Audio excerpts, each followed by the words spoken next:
कैलाश राणा शिवचंद्र मौली फणींद्र माथा मुकुट्टी झलाली कारुण्य सिंधु भवदुख हारी तुझविन शंभो भज कोन तारी। ओम सर्व मंगल मांगल्ये शिवे सर्वार्थ साधिके शरण्य त्र्यंबके गौरी नारायणी नमस्तुते।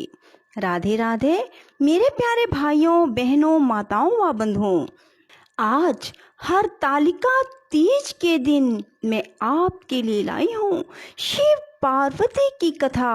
बंधुओं, जिसे सुनने मात्र से आप पर शिव पार्वती की अपार कृपा होगी और स्त्रियों को अटल सौभाग्य की प्राप्ति होगी।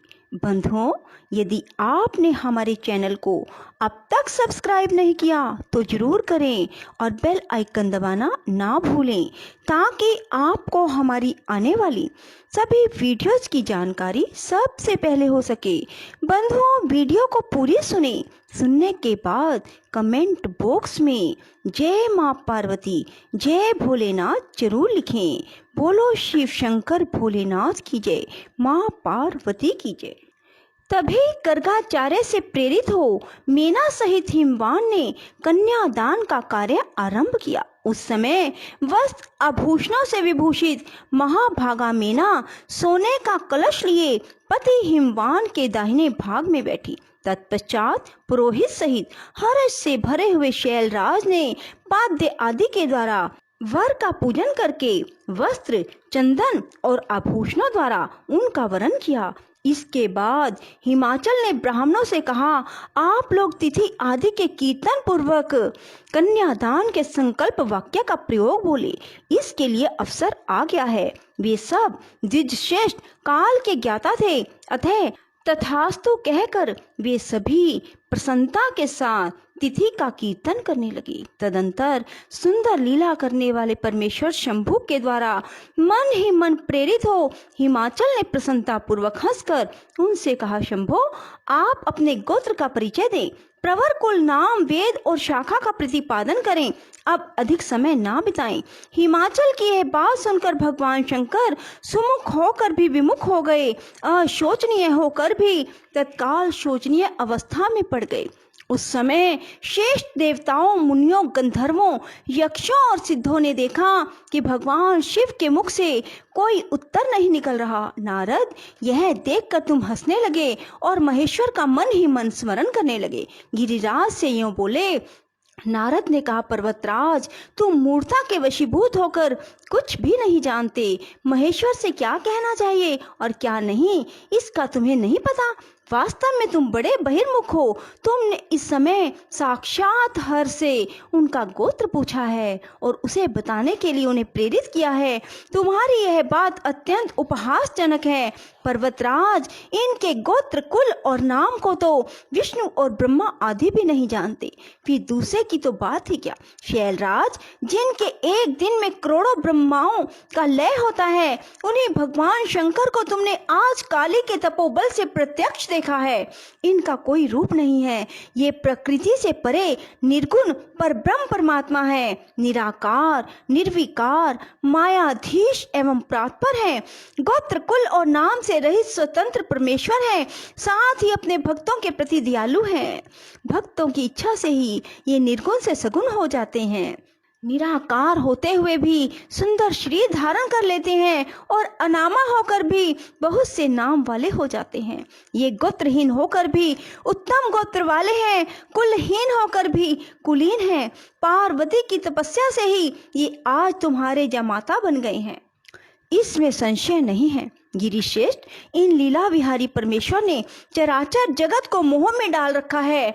कोई कितना भी बुद्धिमान क्यों ना हो, वह भगवान शिव को अच्छी तरह नहीं जानता। ब्रह्मा जी कहते हैं, मुने ऐसा कहकर शिव की इच्छा से कार्य करने वाले तुझ ज्ञानी देव ऋषि ने शैलराज को अपनी वाणी से हर्ष प्रदान करते हुए फिर इस प्रकार उत्तर दिया। नारद बोले, शिवा को जन्म देने वाले तात महाशैल, मेरी बात सुनो और उसे सुनकर अपनी पुत्री शंकर जी के हाथ में दे दो। लीला पूर्वक रूप धारण करने वाले सगुण महेश्वर का गोत्र और कुल केवल नाद ही है। इस बात को अच्छी तरह समझ लो। शिव नादमय है और नाद शिवमय है, यह सर्वथा सच्ची बात है। नाद और शिव, इन दोनों में कोई अंतर नहीं। शैलेंद्र, सृष्टि के समय सबसे पहले लीला के लिए सगुण रूप धारण करने वाले शिव से नाद ही प्रकट हुआ, अतः वह सबसे उत्कृष्ट है। हिमालय इसीलिए मन ही मन सर्वेश्वर शंकर के द्वारा प्रेरित हो मैंने आज अभी वीणा बजाना आरंभ कर दिया था। ब्रह्मा जी कहते हैं, मुने, तुम्हारी यह बात सुनकर गिरिराज हिमालय को संतोष प्राप्त हुआ और उनके मन का सारा विस्मय जाता रहा। तदंतर श्री विष्णु आदि देवता तथा मुनि सब के सब विस्मय रहित हो नारद को साधुवाद देने लगे। महेश्वर की गंभीरता जानकर सभी विद्वान आश्चर्यचकित हो बड़ी प्रसन्नता के साथ परस्पर बोले, अहो, जिनकी आज्ञा से इस विशाल जगत का प्राकट्य हुआ है, जो प्रातपर आत्म बोध स्वरूप स्वतंत्र लीला करने वाले उत्तम भाव से ही जानने योग्य है, उस त्रिलोकनाथ भगवान शंभु का आज हम लोगों ने भली भांति दर्शन किया है। तदंतर हिमालय ने विधि के द्वारा प्रेरित हो भगवान शिव को अपनी कन्या का दान कर दिया। कन्या दान करते समय वे बोले, इमाम कन्याम तुभ्यमहम ददामि परमेश्वर भार्य अर्थम परिग्रहणीश प्रसिद्ध सकलेश्वर। परमेश्वर, मैं अपनी यह कन्या आपको देता हूँ, आप इसे अपनी पत्नी बनाने के लिए ग्रहण करें। सर्वेश्वर, इस कन्यादान से आप संतुष्ट हो। इस मंत्र का उच्चारण करके हिमाचल ने अपनी पुत्री त्रिलोक जननी पार्वती को उन महान देवता रुद्र के हाथ में दे दी। इस प्रकार शिवा का हाथ शिव के हाथ में रखकर शैलराज मन ही मन बड़े प्रसन्न हुए। उस समय वे अपने मनोरथ के महासागर को पार कर रहे थे। परमेश्वर महादेव जी ने प्रसन्न हो वेद मंत्र के उच्चारण पूर्वक गिरिजा के करकमल को शीघ्र अपने हाथ में ले लिया। मुने, लोकाचार के पालन की आवश्यकता को दिखाते हुए उन भगवान शंकर ने पृथ्वी का स्पर्श करके कोदात इत्यादि रूप से काम संबंधी मंत्र का पाठ किया। उस समय वहां सब और महान आनंददायक महोत्सव होने लगे। पृथ्वी पर, अंतरिक्ष में, स्वर्ग में भी जय जयकार का शब्द गूंजने लगा। सब लोग अत्यंत हर्ष से भरकर साधुवाद देने और नमस्कार करने लगे। गंधर्वगण प्रेम पूर्वक गाने लगे और अप्सराएं नृत्य करने लगी। हिमाचल के नगर के लोग भी अपने मन में परम आनंद का अनुभव करने लगे। उस समय महान उत्सव के साथ परम मंगल मनाया जाने लगा। मैं, विष्णु, इंद्र, देवगण संपूर्ण मुनि हर्ष से भर गए। हम सब के मुखारविंद प्रसन्नता से खिल उठे। तदंतर शैलराज हिमाचल ने अत्यंत प्रसन्न हो शिव के लिए कन्यादान की यथोचित सांगता प्रदान की। तत्पश्चात उनके बंधु जनों ने भक्ति पूर्वक शिवा का पूजन करके नाना विधि विधान से भगवान शिव को उत्तम द्रव्य समर्पित किए।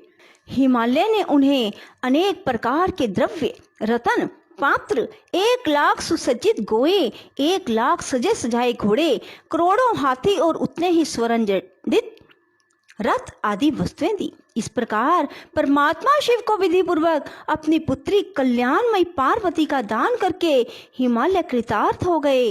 इसके बाद शैलराज ने यजुर्वेद की माध्यन्दिनी शाखा में वर्णित स्तोत्रों के द्वारा दोनों हाथ जोड़ प्रसन्नता पूर्वक उत्तम वाणी में परमेश्वर शिव की स्तुति की।